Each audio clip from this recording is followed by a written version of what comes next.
temps passe et un jour, je revois mon cousin avec qui je me mets à faire la musique. Quelquefois, quand on finissait de jouer, on marchait pour rentrer à la maison.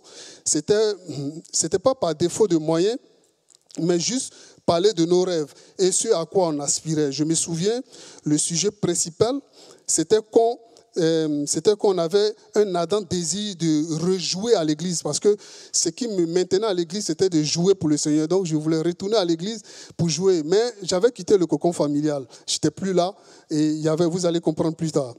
C'était qu'on avait un ardent désir de rejouer, mais il fallait bien vivre. On ne dépendait plus des parents, on ne dépendait que de nous-mêmes. Donc, du coup, il fallait chercher l'argent, payer le loyer et tout ce qu'il faut faire. Donc, vous savez, un jeune qui a quitté les parents, c'était ce qu'on... Mais on ne dépendait que de nous. Les charges et les factures n'attendaient pas.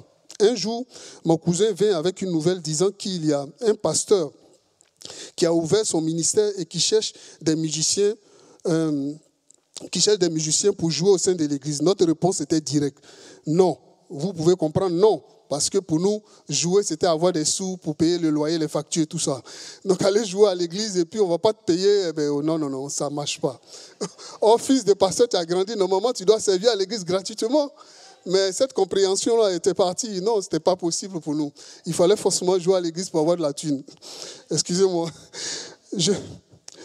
Non, parce qu'il fallait vivre.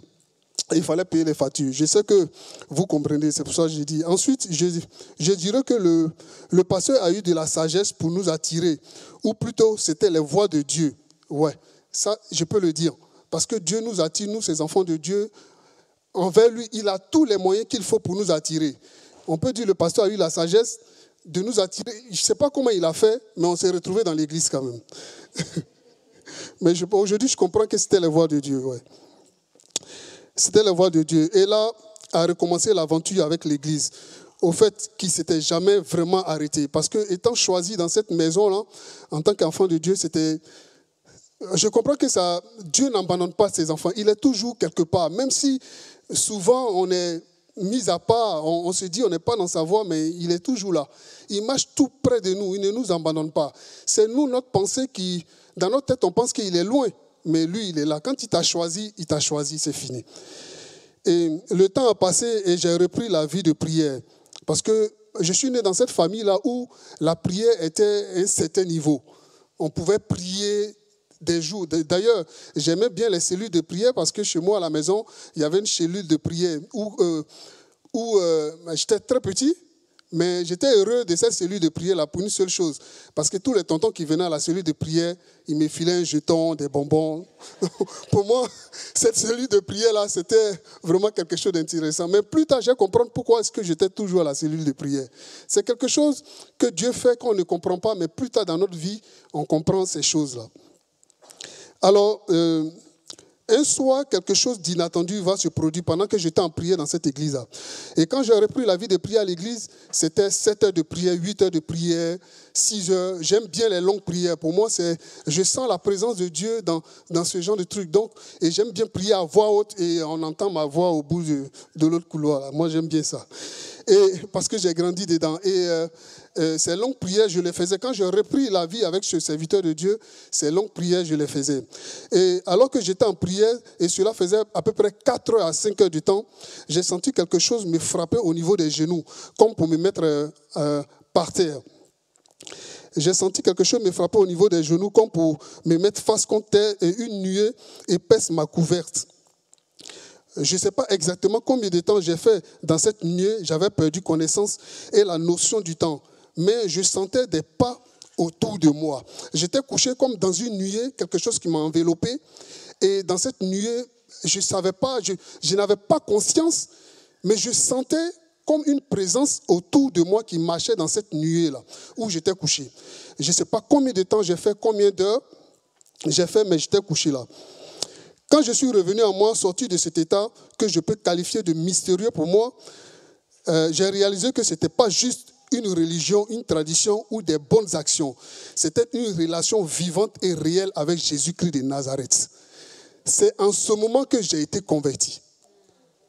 Étant fils de pasteur, étant fils de serviteur de Dieu, je vous dis que c'est vraiment à ce moment que j'ai senti la présence de Dieu. Tu peux vivre dans la maison de Dieu, tu peux marcher dans la maison de Christ, mais tu peux ne pas connaître cette présence-là. Et c'est vraiment déplorable. Et c'est pour cela, aujourd'hui, j'ai compris que mon témoignage avait un sens, non pas seulement pour ceux qui sont dehors, mais pour nous aussi qui sommes à l'église. C'est très important de comprendre cette relation avec Dieu. J'ai pris un moment pour réfléchir profondément à ma vie. J'ai reconnu que j'avais toujours mis de côté Dieu et que j'avais cherché des réponses là où il n'y avait pas. C'était là que j'ai pris c'est là que j'ai pris la décision de vraiment accepter Jésus dans ma vie, de lui confier mon cœur et de lui demander pardon pour tout ce que j'avais fait de travers. Ce fut un moment très personnel, un moment où je me suis complètement abandonné à Dieu. Ma vie après la conversion, ma conversion a été un tournant. Ce n'était pas un changement soudain, mais un processus qui a commencé avec cette prière sincère. Ma perspective a changé. J'ai commencé à voir la vie différemment. Ce qui était important avait perdu tout son sens.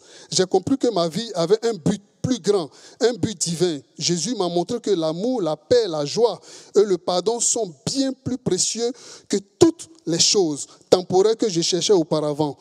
Avant, je pensais que l'amour familial était suffisant, mais maintenant je vois l'importance d'aimer les autres comme Christ nous a aimés. Cela a transformé mes relations, en particulier avec ceux qui ne connaissent pas encore Jésus. Je ne me contentais plus de leur parler de ma foi, mais je voulais vraiment leur montrer l'amour de Christ à travers mes actions et tout ce que je faisais. Je le dis souvent à ceux qui sont avec moi, avec qui je partage, je dis, je ne suis pas parfait, bien sûr. Il y a encore des moments où je doute, je lutte. Comme Paul l'a dit, c'est un combat, je cours, je combats tous les jours aussi. Oui, mais une chose est sûre, ma vie a changé. J'ai un nouveau sens à ma vie. Je sais que Dieu est avec moi à chaque instant. Et même dans les moments de difficulté, je trouve la paix en lui. Ma vie, avant la conversion, semblait pleine de choses, mais maintenant, elle est pleine de Jésus et cela fait toute la différence aujourd'hui en tant qu'enfant de Dieu. La conclusion que je peux donner à ce témoignage, à nous tous qui sommes dans la salle aujourd'hui, il existe 4 choses. Premier, Dieu existe. Ne vous étonnez pas. Croyez-moi, Dieu existe. Autant, aussi vrai que vous êtes assis sur cette chaise, Dieu existe. Mais en même temps aussi, l'ennemi de nos âmes aussi, il existe. Il combat aussi pour nous faire tomber. Je dirais nous parce que je me mets aussi. Nous tous, nous sommes serviteurs de Dieu. L'ennemi de nos âmes combat pour nous tirer en arrière. Il combat pour nous rappeler que nous sommes à lui parce qu'il est venu tout énervé sur cette terre. Mais Dieu existe et c'est vrai. Ensuite, je vous dirai la deuxième des choses, il existe 2 mondes. Ne vous étonnez pas. J'ai vécu et je sais, j'ai compris qu'il existe vraiment 2 mondes. Un monde spirituel et un monde physique. Vous pourrez, si vous voulez, après prendre le livre de Jean, le chapitre 24, vous commencerez à partir du chapitre 28. Vous comprendrez avec Thomas et les disciples, quand Jésus est revenu du monde spirituel, vous comprendrez que Thomas n'a pas eu cette perspective, il n'a pas compris ces choses. Les autres disciples qui étaient là, ils avaient compris, mais lui, Thomas, il n'a pas compris.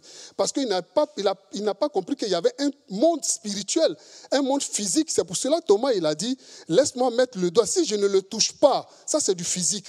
Mais les autres disciples qui étaient là avant, ils n'ont pas dit si je ne te touche pas. Ils avaient compris que Jésus revenait de quelque part. Et il existe 2 mondes, et ça existe et c'est vrai. La foi, l'ennemi de nos âmes combat tous les jours notre foi. Il sait que c'est la seule chose qui nous permettra de rejoindre Christ au ciel. Il dit, sans la foi, nous ne verrons pas le ciel. Et cette foi-là, l'ennemi de nos âmes combat toujours. L'amour, qui est quelque chose que nous partageons tous les jours dans notre vie. L'amour, qui est quelque chose que nous donnons même à ceux que nous ne connaissons pas. Mais l'ennemi de nos âmes va créer des situations assez difficiles pour ne pas que nous connaissons cet amour-là, non seulement dans notre vie, mais dans la vie, que nous puissions donner cet amour à d'autres personnes qui sont en face de nous. Et le pardon, ça c'est la chose la plus terrible. Le diable ne veut pas que tu pardonnes. Ça c'est un truc. Et la colère est l'une des choses les plus terribles. Or, le pardon nous ouvre les écluses du ciel dans nos vies. Que le Seigneur vous bénisse. J'espère que ma conversion, mon témoignage a pu toucher un cœur et que tu saches que, quel que soit ce que tu fais, Dieu est toujours avec toi. Il ne m'a pas abandonné, il ne t'abandonnera pas. Que le Seigneur soit béni. Amen.